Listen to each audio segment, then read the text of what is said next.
Qui peut nous donner la preuve pourquoi c'est l'unicité d'Allah est la plus grande adoration?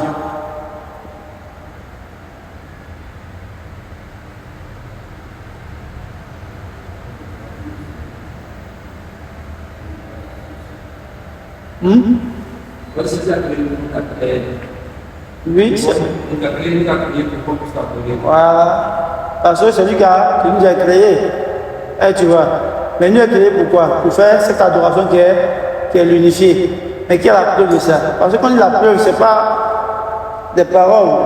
C'est soit Allah qui a dit comme ça, ou soit c'est le prophète qui a dit comme ça. Ou bien, quand on dit preuve là, c'est ça. On a dit le Coran qui est la première preuve, ou bien la parole du prophète Mohammed sallallahu alayhi wa sallam. C'est ça qui est la preuve. Ce n'est pas ma parole, ni ta parole, ni la parole de quelqu'un d'autre. Or, cette preuve-là, on a vu ça le coup passé.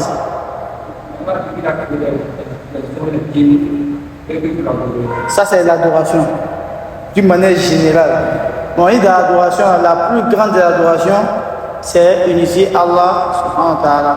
Mais quelle est la preuve que moi, qui nous a permis de dire que c'est la plus grande de l'adoration?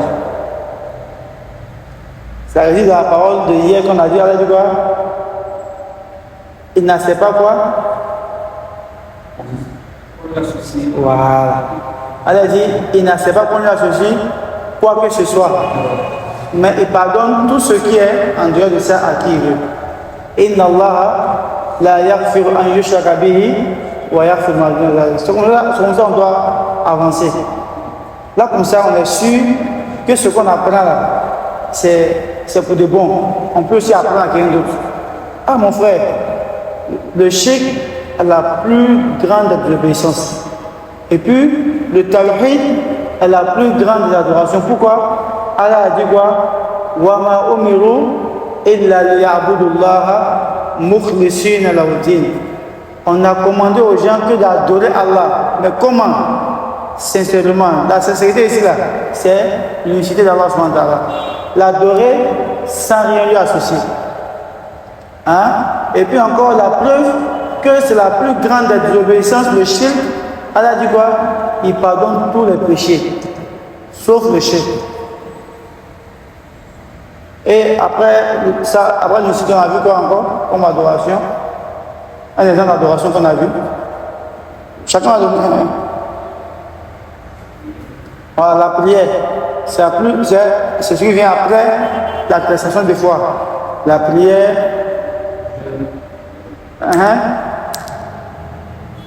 une adoration, la zakat, tout ce qu'on connaît comme adoration, qu'il soit voilà, les choses des actes, la prière, le monde, le pèlerinage. Mais vous avez oublié d'autres choses. Ça, c'est les 5 piliers que vous avez cités. Les 5 piliers de l'islam. La prière, le jeûne, la zakat, tout ça, c'est voilà, le bon comportement, oui. Ça, c'est une adoration aussi. Parce que tu fais pour le bon comportement, à la récompense, ouais, ça, c'est une adoration. Mais hier, pour pouvoir faire le coup là, avancer, il faut que vous envoyez les adorations qu'on a dit dans le cours. Parce que c'est sur base de ça qu'on a fait tout le cours. On a pris des exemples en fonction de ça. Et c'est l'adoration. On a parlé de quoi? On a parlé de... Non. On a parlé de sacrifice. On a parlé de... Là? Non. Mais les adorations qui ne sont pas hajj, siam, prière, mais il y a autre adoration, pas ça. Le fait de sacrifier une bête, c'est une adoration. Ou bien, on a parlé de quoi? On a parlé de la peur, avoir peur. On a parlé de la confiance. On a parlé de l'espoir. On a parlé de se rabaisser. On a parlé de aimer. Tout ça. Tout ce que vous dites prière, ça c'est la prière de l'islam. Ce sont des grandes adorations. Mais les adorations qui sont liés plus à l'unité d'Allah, c'est ceux-là. Hein? Prier pour autre qu'Allah, immoler pour autre qu'Allah, avoir peur de autre qu'Allah, mettre sa confiance en autre qu'Allah, ainsi de suite, ainsi de suite, ainsi de suite. Et on a dit, on s'entend, beaucoup de personnes aujourd'hui, c'est ça là qui est le problème. C'est ça là qui est le problème. Ils adorent autres, ils sacrifient pour autres, ils implorent autres qu'Allah, ils ont confiance en autres qu'Allah.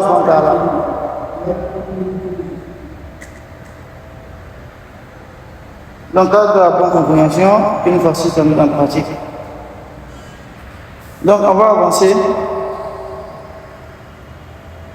Le cheikh il dit toujours, parce qu'on s'est arrêté sur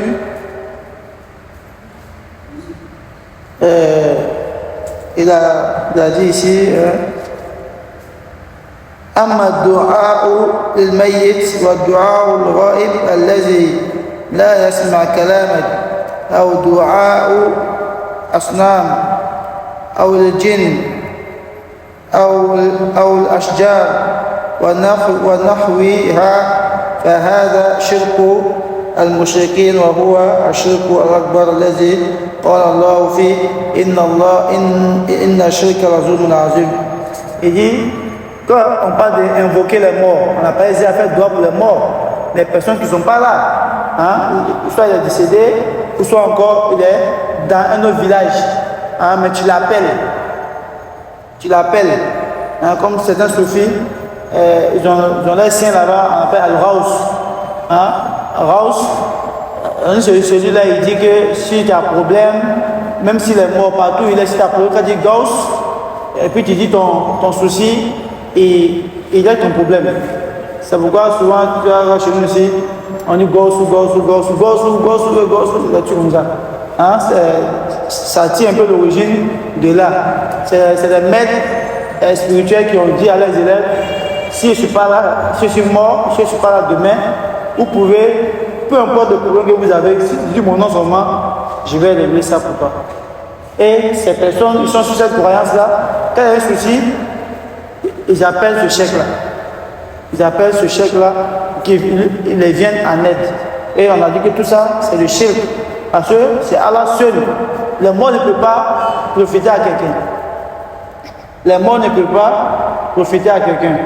Si le mort pouvait profiter à quelqu'un, le prophète Mohammed sallallahu alayhi wa sallam, il allait depuis sa tombe régler le conflit qui a existé entre les compagnons. Hein, ils n'avaient pas s'entretuer, ils n'avaient pas accepté cela. Et tu vois, voilà, les désaccords qui est dans la communauté aujourd'hui, la division qui est là, ils n'avaient pas accepté cela. Et tu vois, mais en réalité,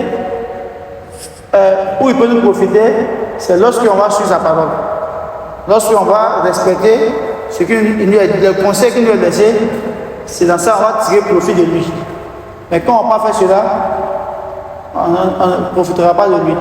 C'est bon, on dit non, mais après on dit Allah Masali, Allah Muhammad, Allah Mohamed, Allah révèle le prophète sallam, et puis lui aussi, et il nous montre nos prières.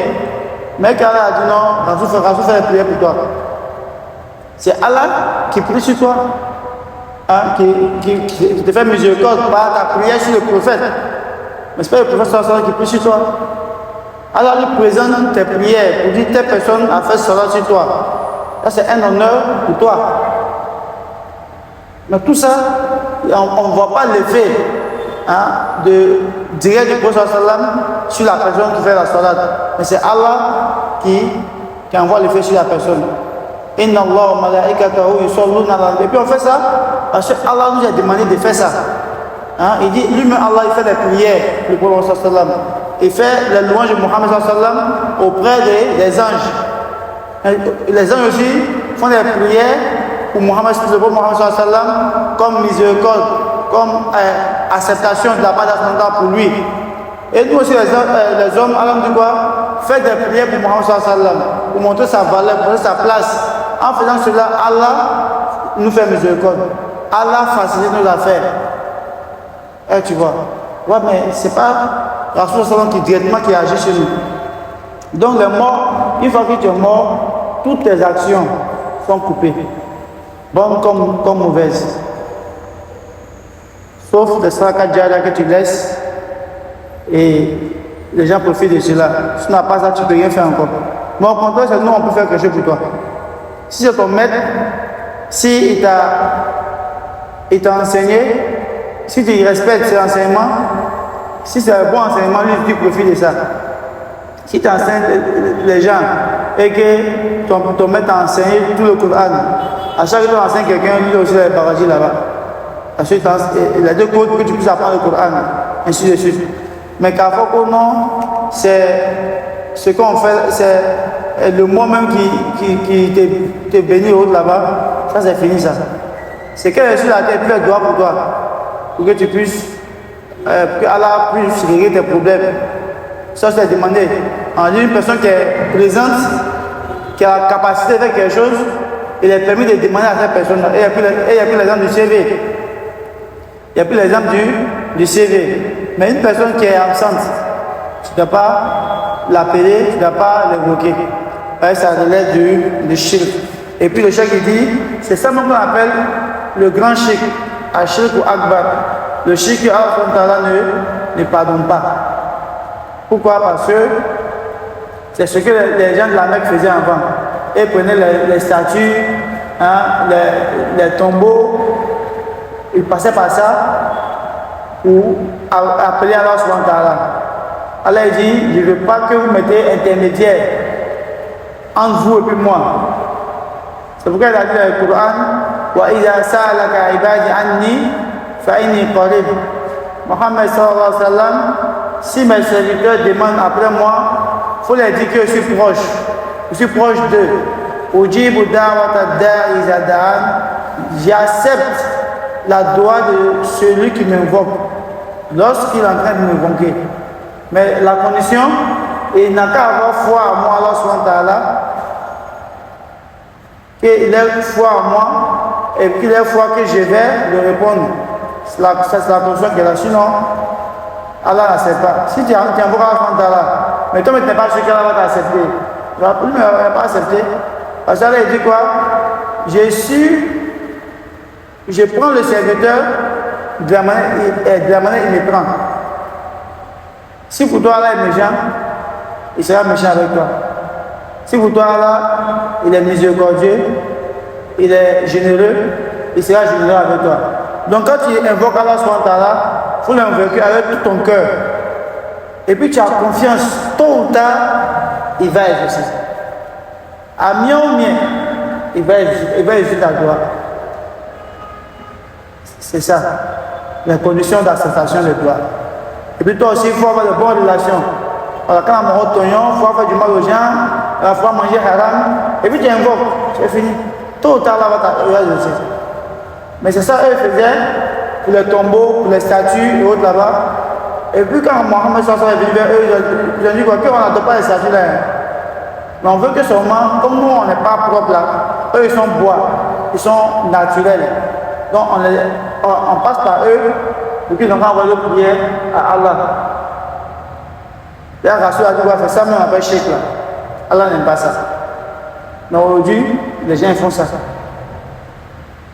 Quelle est la différence entre eux et puis les gens de la Mecque? C'est la même chose. Sauf qu'ils ont fait un semblant de l'islam. Ou soit d'autres ne savent même pas. Parce qu'on les a enseignés comme ça. Ils sont nés pour un peu ça comme ça.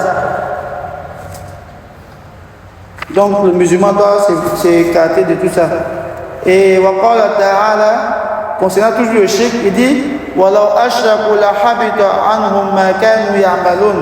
Il dit si les gens commettent le shirk, ils associent à Allah, Allah va en vain tout ce qu'ils font. Allah va annuler tout ce qu'ils sont en train de faire comme action. Si tu fais le shirk et puis tu pries, Allah n'a pas besoin de ta prière. Tu fais le shirk, tu jeûnes, Allah n'a pas besoin de ton jeûne.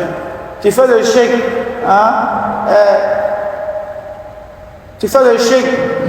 tu vas à la Mecque, Allah n'a pas besoin comme ça, de ton hajj. et autres. Tout ce que tu as fait comme adoration va brûler. Tu as déjà gardé le pilier, la base. Là, il est là, tu as gardé ça déjà. Donc, plus c'est gardé, tout ce que tu fais là, Allah n'a pas besoin. Et c'est pourquoi, tellement cette affaire est sérieuse, c'est pourquoi Rasul sallam l'a fait 13 ans à la Mecque en train d'enseigner cela aux compagnons. 13 ans de sa vie, il leur montre ce que Allah aime, ce que Allah n'aime pas.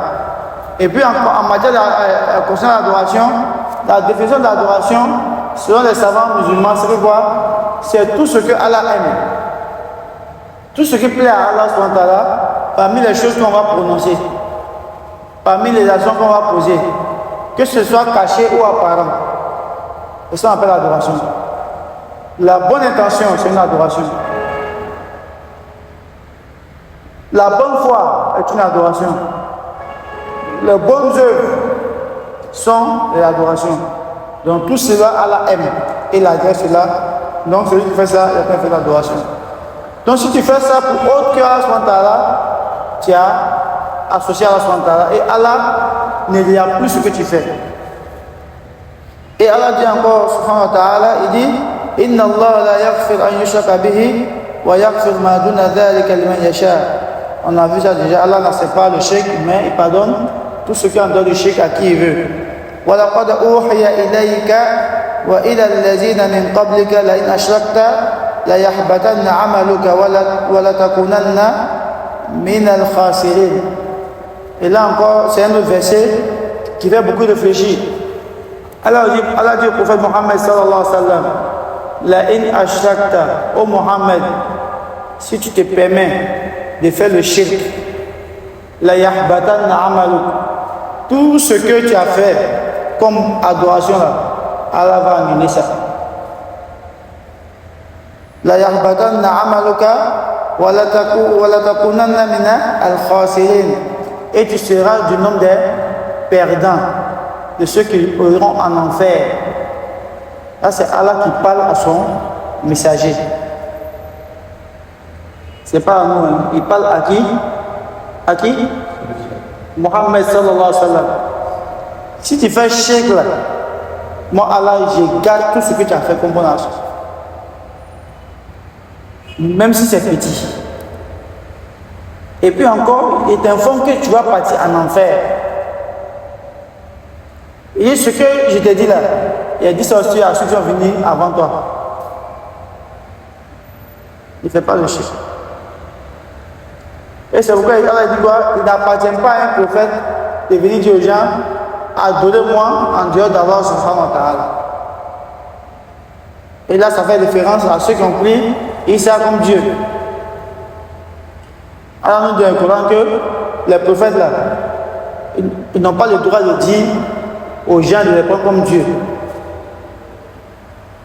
Mais quand ils viennent et montrent Dieu, et puis eux, la mission là, eux aussi ils montrent leur mission. On est là pour ça, mais c'est lui là que vous devez chercher.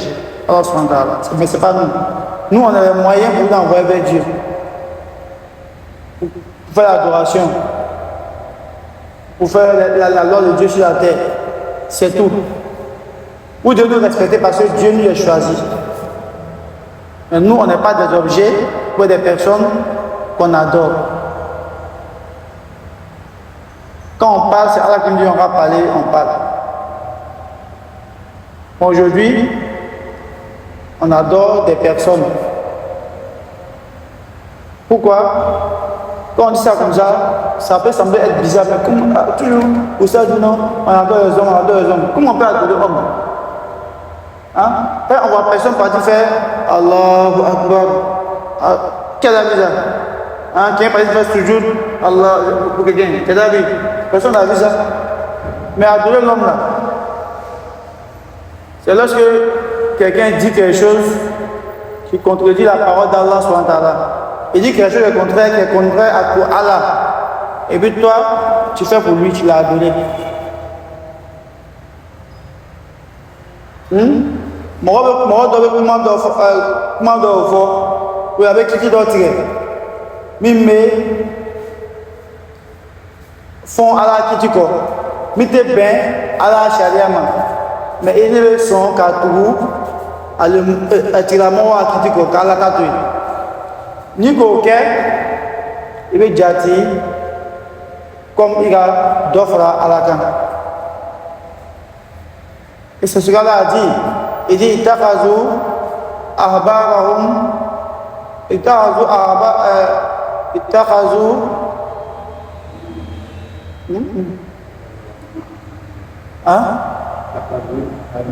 non اتخذوا أحبارهم ورهبانهم أربابا من دون الله. Il dit les gens ont pris les moines et les prêtres, les moines et les prêtres comme des divinités en dehors d'Allah subhanahu wa ta'ala. Les gens ont posé la question il y a un sabbat qui a posé la question pour moi, mais comment il peut prendre les prêtres et puis les moines, les hommes de Dieu comme Dieu pour laisser Allah? Comment on peut prendre un homme de Dieu comme Dieu alors que Allah, on sait qu'Allah est là? Parce qu'il a dit, on a le compagnon en question, il était chrétien et juif avant, il s'est converti. Il dit, mais chez vous là-bas, quand tu étais chrétien là, il dit, vous ne prenez pas la parole de vos prêtres là pour laisser pour Allah? Il dit oui. Et c'est ça, on appelle diviniser quelqu'un. C'est ça qu'on appelle prendre quelqu'un comme Dieu. Et dire une parole et tu obéis à cette parole-là, sachant que ça contredit pour Dieu. Donc tu as refusé Dieu, lui tu l'as pris. Et c'est ce que les gens font aujourd'hui. Mais quand on parle, on dit tout le monde est musulman. Alors que Allah même a critiqué cela dans le Coran. Il ne fait pas ça. Ne prenez pas des imams comme Dieu. Ne prenez pas de sages comme Dieu. Moi, mon sage a dit, mon imam a dit, Allah a dit quoi? Et ça, si ton imam a dit, et que Abena Tama, Alhamdulillah Rabbil Alamin, tu es sauvé, lui il est sauvé. Mais si ton sage a dit, Amma Ben Alatama, c'est pas en conformité avec ce que Dieu a dit.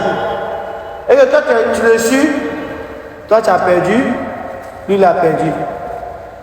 Si tu ne suis pas, toi tu es sauvé, lui il a perdu. Quand il dit ça, les personnes, tu les vois, ils posent des actions. Tu leur dis non, tu les fais le rappel, ça c'est pas bien. Et non, mais moi il y a un message écouté qui a dit ça, qui a dit ça. Ah, c'est pas bien parce que Allah a dit ça, et voici la preuve, les professeurs ont dit ça. Et mais le sage, c'est un grand sage, c'est un grand sage. Il est connu partout dans le monde. C'est comme ça, c'est comme ça. Donc, et puis, il continue ce qu'il fait. Donc, il a pris ce sage comme Dieu. Donc, il y a des choses à éviter. Donc, Allah subhanahu wa ta'ala a mis en garde son prophète Mohammed ainsi que les autres prophètes de ne pas faire le shirk. Que s'ils faisaient le shirk, tout ce qu'ils ont fait serait nul. Donc, commentez en nous.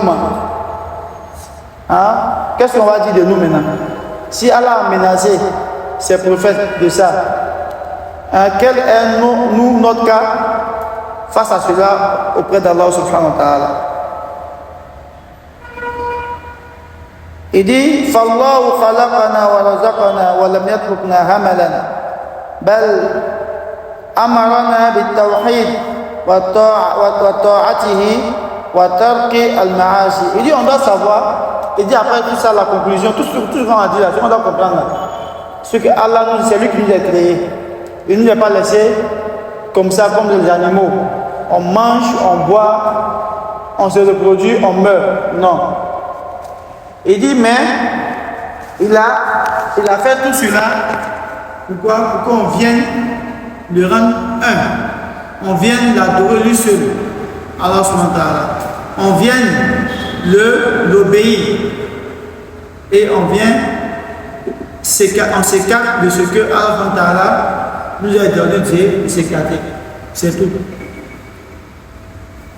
En mandant pour nous il faut qu'on aille quel bateau. Katu a comment ça?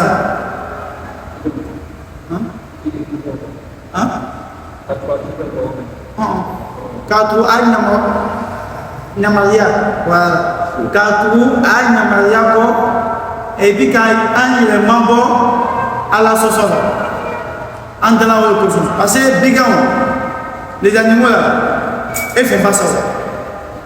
Ils naissent là. Tu vas pas voir un mouton en train de faire Allah Akbar. Ou bien en train de jeûner. Lui là, il est venu pour qu'on peut tuer pour le manger. C'est fini. Ça, c'est la mission qu'elle a. Donc, le musulman qui ne rend pas Allah unique, qui n'adore pas Allah seul, est comme un animal. Il n'a pas respecté sa feuille de route. L'unicité, adoration, écarter des interdits, avoir bon comportement. Feuille de route des musulmans. Donc tu ne fais pas ça, tu n'as pas respecté. Donc tu n'as pas respecté ton objectif. Donc tu es comme l'animal. Et ça là il dit, Masaoud Kal-An'am, Baloum Adol. Il dit il y a des gens qui sont comme les animaux. Et il voit pire que les animaux. Parce que l'animal n'a pas de devoir de rendu. Donc il ne rend pas compte. Mais c'est vous-même qui allez rendre compte. C'est pourquoi il y a des gens qui vont, tellement ils sont piqués les animaux, ils vont vouloir être comme des animaux. Ils n'ont pas fait pour Allah. Ils souhaiteront devenir. Et à l'éternel, mais qui devient Touraba? Ces animaux, ils deviennent Touraba. Ils vont souhaiter être des animaux parce qu'ils savent que c'est gâté pour ces choses. Donc, il dit, Allah nous a créé pour qu'on vienne adorer, seul sans associer, pour qu'on fasse, on l'obéisse en faisant ce qu'il nous a demandé et en laissant ce qu'il nous a interdit. Il dit, wa arsala ilayna rasulan, et Allah nous a envoyé un messager qui s'appelle comment? Muhammad sallallahu alayhi wa sallam, bikulli ma تقدم وأنزل عليه القرآن بذلك لنستقيم على ما فيه من الهدى ونعمل بما فيه من الأوامر وننتهي عما فيه من النواهي على يد محمد صلى الله عليه وسلم خاتم النبيين والمرسلين جاء ليعلم الناس دينهم فهو خاتم الأنبياء وإمامهم وأفضلهم. Il dit, le prophète que Allah nous a envoyé là, il s'appelle Muhammad sallallahu alayhi wa sallam, et il a envoyé avec tout ce qu'on a dit plus haut. Il a envoyé avec Tawhid, il a envoyé avec l'adoration, il a envoyé avec les interdits. Et Allah a révélé le Coran à Muhammad sallallahu alayhi wa sallam. Pourquoi? Linastaqima ala ma fihi min al-huda, pour qu'on soit et on s'établisse, pour qu'on établisse ce qu'il y a dans le Coran comme quoi? Comme guidé. Pour qu'on puisse faire ce qui se trouve dans le Coran comme quoi? Guidé. Wa na'mal bima fihi min al-awamir, pour qu'on puisse obéir aux obligations qui sont dans le Coran, pour qu'on puisse obéir aux commandements d'Allah subhanahu wa ta'ala qui se trouvent dans le Coran. Wa nantahi amma fihi min an-nawahi, et pour qu'on puisse délaisser tous les interdits qui sont dans le Coran. Suivant les enseignements du prophète Mohammed sallallahu alayhi wa sallam, le dernier des prophètes, et des messagers.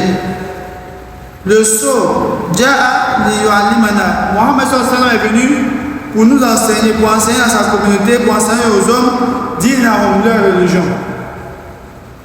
Fahuwa khatam an-nabiyyin, il est le dernier, après lui, après le prophète. Wa imamuhum, il est l'imam, il est le guide de tous les prophètes. C'est lui, il est devant tous les prophètes. Yom Kiyama, c'est lui qui va intercéder. On va partir voir les gens. Les prophètes ne pourront pas. Muhammad sallallahu alayhi wa sallam, et il sera devant. Et il est le meilleur de tous ces prophètes en termes de degrés auprès d'Allah subhanahu wa ta'ala. Donc, Mohammed est venu enseigner la religion à qui? Aux gens, à tout le monde. Kafir, comme quoi, ceux qui ont accepté. Et Mohammed sallallahu alayhi wa sallam, il est le dernier des prophètes. Après lui, il n'y a pas de prophète qui vient. Après lui, il n'y a pas de messager qui vient. C'est lui qui est venu fermer la porte de la prophétie. Et Mohammed sallallahu alayhi wa sallam aussi, il est le meilleur des prophètes. Donc de ce paragraphe, on comprend que quoi? Allah envoie Mohammed comme messager. Et c'est le dernier messager. Il est venu avec un livre qui comprend les recommandations et les interdictions.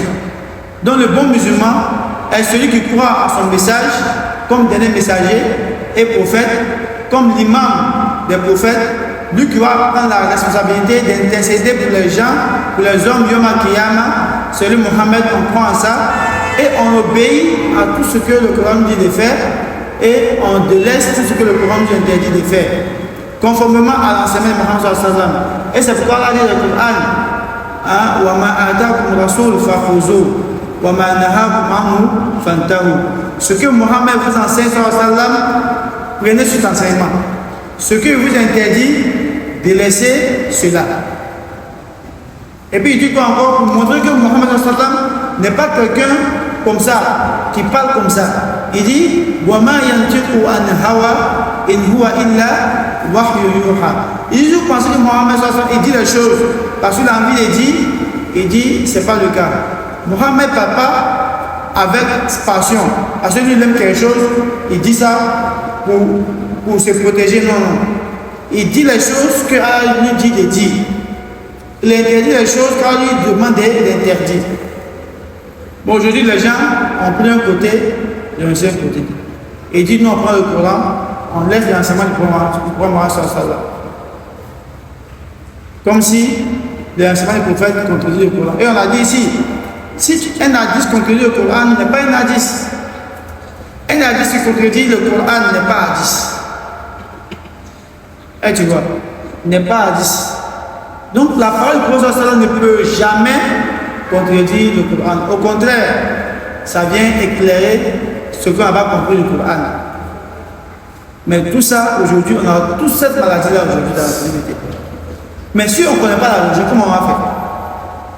On va écouter le premier qui vient, qui sait parler, qui se présente bien, qui s'habille bien, on l'écoute, on le suit. Parce qu'on a la paresse de s'asseoir pour apprendre. Hein? On ne n'est pas cordonnier ni mathématicien, mais on le devient. Comment? En faisant des efforts, en apprenant, en se levant la nuit, en partant chez son patron, jusqu'à ce que tu deviens ce que tu deviens, avec la permission d'Allah subhanahu wa ta'ala. Mais notre religion là, on pense que Allah ouvre tête des gens ou met la sienne dedans. Les gens ils sont assis, ils ne connaissent pas les bases de l'islam. Et puis ça ne dit rien. Ils ne cherchent pas à apprendre la religion, ça ne dit rien. La taïa c'est compliqué, ça ne dit rien. Tu te tues pour apprendre dunya, pour manger, tu te tues pour ça. Mais tu n'es pas prêt pour faire même ces 30 minutes pour aller voir quelqu'un pour m'apprendre à lire le Coran. Une fois par semaine. On n'a pas ce temps. Et même si on commence, on laisse. Sinon aujourd'hui là, il y a les points d'enseignement partout du Coran. Même ici, ils font ça. Même ici. Tous les samedis, ils font le quiz. Pour ceux qui veulent lire. Ceux qui veulent apprendre à lire le Coran, là, ils viennent, ils font le cours. 2 heures. Ça, ceux qui veulent payer l'argent. Nous aussi, on fait le cours ici, le dimanche. Ah, bon, c'est gratuitement. Mais les gens ne viennent pas. Donc, il n'y a pas d'intérêt pour la religion. Mais quand on parle de religion, tout se parle.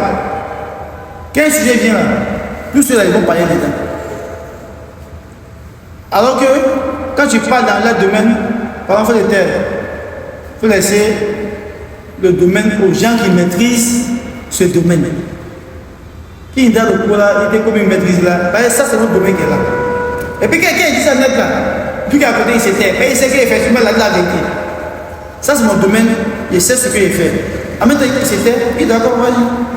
Mais la religion là, quand les imams disent non, tais-toi, c'est notre domaine, et tout quelque chose à dire. C'est comme ça que nos papas faisaient, c'est comme ça que mon imam m'a dit, c'est comme ça, t'entends. Moi j'ai jamais vu ça. Mais c'est pas ton domaine, comment tu vas voir? Hein? Tu es étranger à la science religieuse, comment tu vas savoir? Hein? Les tournures qui sont dedans. Mais ça, les tournures, on est prêt à donner du temps à comprendre et à appliquer. Mais ce qui va nous sauver demain, la cause de notre succès, de notre salut demain, on n'est pas prêt. Et beaucoup de personnes aussi seront jugées Yom Al-Kiyama. Les hommes ils ont la chance de venir amorcer, soit les Wajibi et autres là-bas, ou dans le groupe, des amis, des grains. Oui. Mais les femmes, elles sont comme à la maison. C'est la télé qui les étudie. Télévision. Faut ni aïna, mohamina. Nos femmes là, c'est la télé qui les étudie. On rentre à la maison, on parle un, parle deux, on s'étonne. On ne connaît pas ce qu'il y a dedans. Dans quelqu'un ne connaît pas. Hein? Tu es là à la maison, on met n'importe quoi dans ta nourriture pour que tu sois collé à la maison, tu sois collé à elle. Elle ne sait pas que le chic là, c'est pas bon. Parce que chez Marabout, pour qu'il bloque ton mari, pour toi seul là. Le fait de partir chez lui, déjà même, c'est un grand péché. Pendant 40 jours, ta prière n'est pas acceptée. Elle ne sait pas ça. Donc si tu n'enseignes pas là, tu as moyen de n'importe quoi à la maison. Donc quand vous quittez ici, il faut que vous partez faire le résumé de cela. Il faut que vous créez un cadre d'enseignement à la maison. C'est vrai, on se donne ici, mais c'est pour que vous aussi vous enseignez vos femmes à la maison. Ah, Togo, on va faire maintenant, une fois par semaine, chaque samedi, dimanche, on va faire 10 minutes, on va parler de Dieu dans la maison. Et une maison où on ne peut pas dire Dieu, c'est pas bon. Hein? On a besoin de bénédiction, on a besoin de baraka. Qui va bénédiction? Il faut se faire accepter. C'est la cesse là. Tu viens, ce que tu as écouté, ce que tu as lu dans un livre, ou bien tu prends un livre sur la foi, tu lis, voilà, avec elle. Un peu. Elle va comprendre les choses. Tu vois qu'il y a des choses qu'elle faisait, elle va faire attention maintenant, elle va te poser des questions. Mais on ne fait pas ça.